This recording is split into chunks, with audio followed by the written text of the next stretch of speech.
Hello everyone, I am the author, Lauren A.R. Masterson, aka Alice Liddell, and today I am going to be reading my novel, Geisha Hands. This is the third novel that I wrote, and I also fully illustrated it too, under my artist name, KHR Arts. This is a Japanese historical fiction novel. And the purpose of the illustrations are not just to illustrate some of the scenes in the story. Some of these are what I call reference illustrations, and the purpose of these are to help Westerners in order to better visualize certain Japanese objects and aspects of the culture. So let's dive right in. Chapter 1. The shoji slid open, and the maid bowed and fluttered about to take Katsu's zori and haori. Yukie bowed as Katsu glided over the wooden step and walked up to the table. The white hem of Katsu's yukata fluttered as she seated herself. Yukie hurried to pour the ocha, careful not to spill or overfill the cup. "Yukie!" Katsu snatched her wrist. Yukie struggled not to drop the teapot. "You neglected your nails, I see." Katsu released her hand. Yukie set the pot down, her hands shaking. She bowed her head. "Gomenasai. Yoshite kudasai, one-san." "I don't care for your excuses." Katsu sipped her ocha, her eyes closed. "Get your nails fixed this afternoon." She set the cup down and flicked her eyes at Yukie. "Hai, one-san." She bowed her head again. A pair of Katsu's friends had been requested at the same party, and together they wanted to dance. Yukie had been the only maiko present, leaving it up to her to play all the music. The geisha were drunk and danced several pieces from the latest kabuki plays without tiring. They had finally conceded to stop when one of the gohiki had noticed blood dripping down the strings of Yukie's shamisen. One of her blisters had popped, making her injuries appear far more dramatic. Katsu turned and smiled, holding her cup. "I have already told Oito to give your chores to the maids for the evening. See to it that your nails are perfect, and that you bathe tonight. Meet me at the Nakagawa Ochaya tonight once you are dressed, and don't be slow." Yukie took the teacup back into her hands and let the last of the warmth soothe her fingers as she sipped. Katsu's younger maid returned and set a tray of onigiri on the table. Yukie set her cup down. Her nervous hands caused it to clink on the table. Katsu wrinkled her nose at the sound. "Is there going to be someone of notice at this party, one-san?" Katsu waited while Yukie poured another cup of ocha, then answered as she lifted the cup to her lips.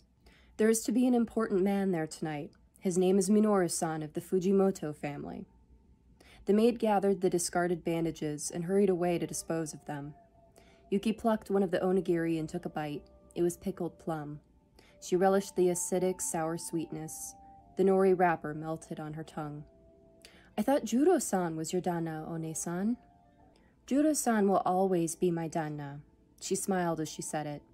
"But Minoru-san is a new gohiki and does not yet officially patronize any maiko or geisha." Katsu sipped, then looked at the contents of the cup. "Minoru-san is a wealthy man come from Naga. He owns a sake business. I ensured that we serve only his brand at the Ochaya for this evening's party." Yukie placed her hands in her lap. Why would Katsu want me to make such an impression on this man? In the past, Katsu had assured Yukie that such important men would ignore young maiko, as they were more interested in intelligent conversation, not childish drinking games. She could only wonder, could Katsu be arranging for suitors to become my danna? "I have other matters to attend to. Don't let me catch you wasting time at the sweets shop, or off running unnecessary errands." Katsu stood, and one of the maids showed her out the door. And here's the illustration of Yukie and Katsu having tea together. Yukie sat, frozen, still hearing Katsu's words. There is to be an important man there tonight. Minoru-san is a wealthy man.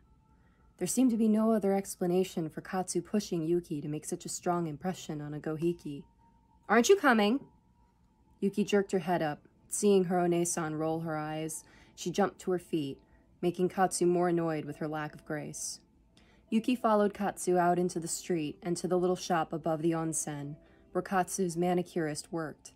At the entrance, Katsu turned to Yukie. "Go upstairs and get your nails done. Shiori has already been instructed on how I would like them. Yukie bowed, her hands shaking. Hayone-san. She scurried up the stairs, hoping to salvage the day and please Katsu.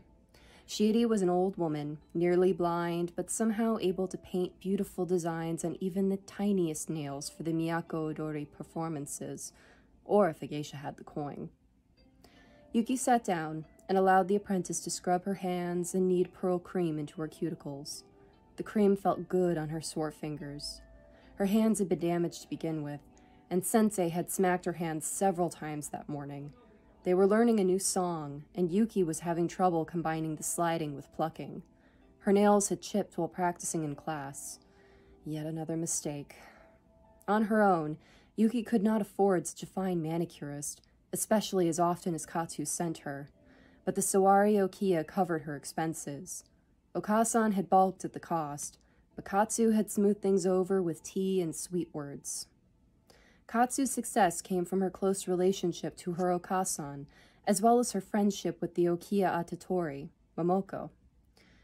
Katsu had become a rather wealthy geisha after paying off her debts, and fronted the money for the Seiya Okiya to expand their property for the debut of 2 additional novice maiko.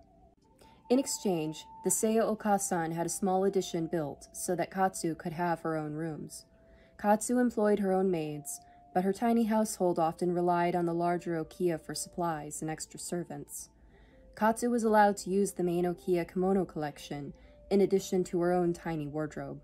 Such generosity was unheard of in the hanamachi. But then, Katsu was also not the average geisha, and Yukie was grateful for the luxury by association. And here's another illustration of Yukie's damaged hands while holding the teacup. Shiori entered the room and stood behind the apprentice. She finished her work and bowed. Shiori took her place as the apprentice scurried off to the kitchen. Yukie spread her hands on the table for Shiori to inspect. The old manicurist took Yukie's hand into her own wrinkled hand. "You neglect your nails, like a fishmonger's wife." She said this to Yukie at every visit, sometimes even before Yukie had her hands on the work table. She bowed her head twice. "Gomen nasai. Make my hands fine again." Shiori nodded and took out her paints. "Your One-san tells me that this evening is very important. I will paint blossoms on your nails. Maybe it will be enough to fool those men into thinking your hands are delicate hummingbird fingers, rather than those of a peasant." "Arigato onegaishimasu." Yukie bowed her head again, and watched Shiori mix the powders into the varnish. "You know, Katsu takes much better care of her nails. A true geisha." Shiori muttered as she worked. "You should be more careful. You're going to be a full geisha soon. People will expect more of you." Yukie suppressed the desire to sigh. Shiori's maid came in with ocha, and Yukie watched the old woman sip from a cracked cup. She thanked the gods every day for being tied to Katsu. Without such an influential One-san, Yukie might have been reduced to a household maid by now. Yukie's Okasan had paid Katsu a large sum to take her on as an apprentice. It would have been cheaper for one of the resident geisha to take on Yukie, but both already had apprentices in training, and could not take on more than one at a time.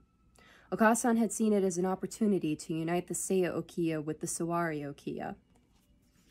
And here's another illustration of Yukie playing her shamisen. "As always, I endeavor to follow your wisdom, O Shiori." Yukie looked over her half-finished fingers. The tiny paintings did help draw attention away from the scabs and bruises. The background was pink and faded up to white at the tip. Yukie knew that the geisha at her Okiya would be jealous. They could only afford such extravagant manicures for dances and important banquets. The Miyako Odori performances were only a week away, just before her erikae. Yukie so enjoyed being a part of the recital, even if it meant enduring more chastising from Shiori for new nail polish. She had already received her new myogi for the dance. And that is Chapter 1 of Geisha Hands. Thank you so much for listening along, and I hope you enjoyed. Bye-bye!